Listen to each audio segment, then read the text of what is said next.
Hey Bookaholics, and welcome back to another video. Today I am bringing you my 2026 plans.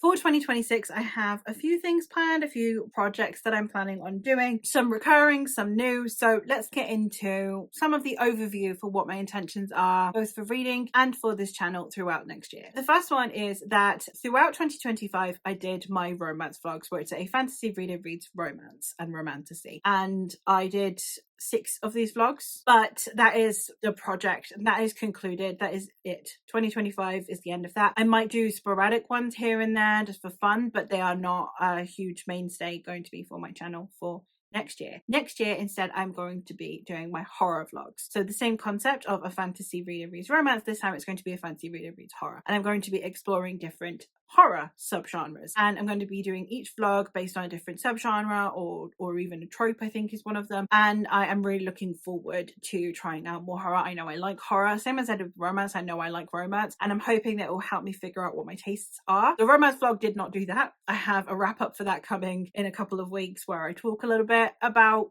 how little or not the romance experiment has done for me. I'm hoping the horror one will be more fruitful and will have better impact on how I view myself as a horror reader in the future. The next one that I have is Spinner Wheel. The Spinner Wheel is going to be changing. I do have a video coming in January where I'm going to explain those changes, but basically it will have gone from being theme based to being just a spinner wheel that in it has prompts. In one of the pots I have challenge prompts where I would need to undertake a challenge. One of the pots I have series, which is to binge, continue, start, finish a series, and then another is prompts where it is, to read a young adult or to read a non-fiction or something like that. So I have a full tour of that coming. I've made myself cards, I've made myself bingo cards, which you'll be able to see. So hopefully all of that will be still a lot of fun, but it also means that then I can just kind of vlog as I go. It's not like a separate vlog. That will be my main form of choosing my TBR, which is very exciting. I will be continuing on with my friends take over my TBR vlogs. I have 2 of those lined up. I can't do more than 2 because sometimes I have to buy the books for those vlogs because I let them literally take over my TBR. They can pick whatever they want. Obviously, I do kind of stipulate if there is a problem with purchasing it. So for example, in Chris's one that I did in November, I had tried to do the Foz Meadows books because those were the ones that he'd chosen, but I could not get them at an affordable price, at a price that I feel comfortable paying, be it for a digital book, which is normally anything under £2, or be it for a physical book. I just could not get my hands on, and I'm less stingy with physical book prices, but I just couldn't get one sent to me. So it was just one of those situations where it was not possible. So I do have those stipulations, but I do for the most part let my friends choose my TBR for me. So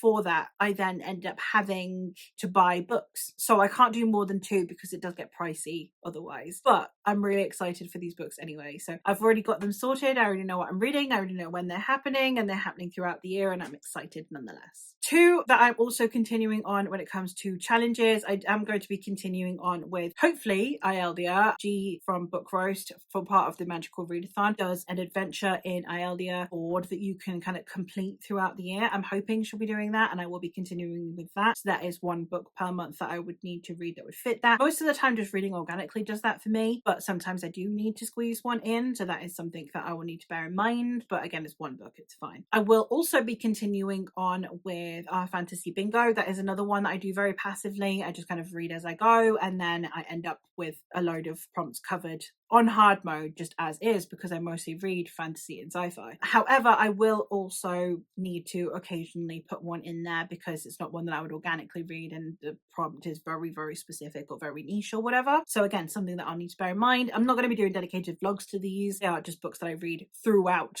the months, and then at the end of it I can do a wrap up of it. I will of course still be partaking in the Magical Readathon. My book clubs will, I think, still be continuing. I think I'm going to space them out though, because I did have, so I have a monthly sci-fi one, and then I have a series one. So the monthly sci-fi one is either standalones or like companion novels that can be read as standalones, like we did with Winter's Orbit. And then the series one is the fantasy one where we read a series bi-monthly. I think I'm going to stop doing the sci-fi ones monthly, and I will do it like alternating. They'll both be bi-monthly, but they would be alternated, and then you can join as you wish, because they do have very different vibes. I think the book clubs, the sci-fi one is a lot more like talking about themes and the way that that the society is structured in the conversations that it's trying to have, while the fantasy one is more like how immersive it is and what the magic systems are and how well we like the characters. They have very different atmospheres to them that I think is really important to bring forward to the story, but I also think is going to make a huge impact on the actual discussions themselves. So I think that keeping them separate makes sense and having them both ongoing instead of sometimes doing sci-fi, sometimes doing fantasy. But I think it's a bit too much on the months where we are expected to do 2 books. So I think I'm going to keep them both, but have them both bi-monthly. And yeah, I think that's it. I think those are all of the things that I have. Again, I'm still planning on vlogging.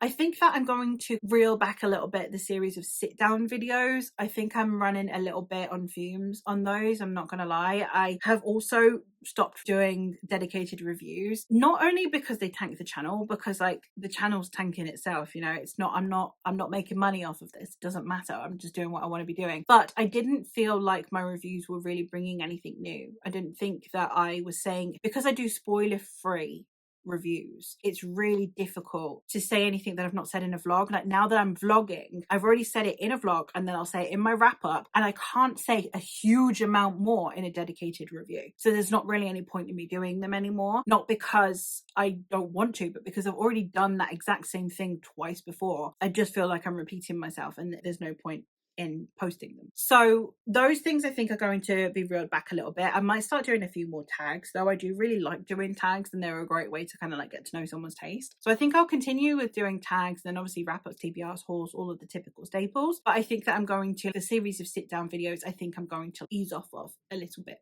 for the time being. I will throughout January and might bleed into February, but I think I'm going to get it all into January, be doing all of my wrap-up content. I know most people do wrap-up content in December, but I read from January to December instead of December to November. So I do all of my wrap-up content in January, which is including favorite books of the year. I do series that I've read throughout the year. That's normally in 2 parts. And then I update all of my favorites lists if necessary. So if I've found a new favorite author or a new favorite series to go onto those lists, update the lists so that those authors can get the shout outs that they deserve. So yeah, I'm very excited for those. I'm very excited to talk about some things that I've loved throughout the year. So that's something that's coming in January and that stays the same. All of the usual tags that I do that are like seasonal, so the quarter year one, the mid-year one, and the end of year one, I'm going to still be doing. So lots of things that are staying the same. Hopefully some new things that are going to be introduced so that, you know, the people that have been sticking around for a while, it's not going to be too jarring, but also might provide some new exciting things as well. So yeah, that is all for this video. I hope that you are as excited as I am for some of these. I'm really excited for the spinner wheel and to have fun with that, especially because it's got challenges in it, which I think is going to make it really fun. And yeah, hopefully you'll stick around and see what you think of all of the new things that I'm introducing. Let me know if any of the things that I've previously done on the channel that you would like me to bring back. Let me know also if there are any other things that you've thought of that you would like to see more from me or you'd like to see me try. I'm always excited to try these things. Let me know also some horror recommendations for the year of horror and also some romance recommendations that I might have missed throughout my year of romance if you have been watching. But that is all for me for today. So thank you ever so much for watching and I'll hopefully catch you in another one soon. Bye!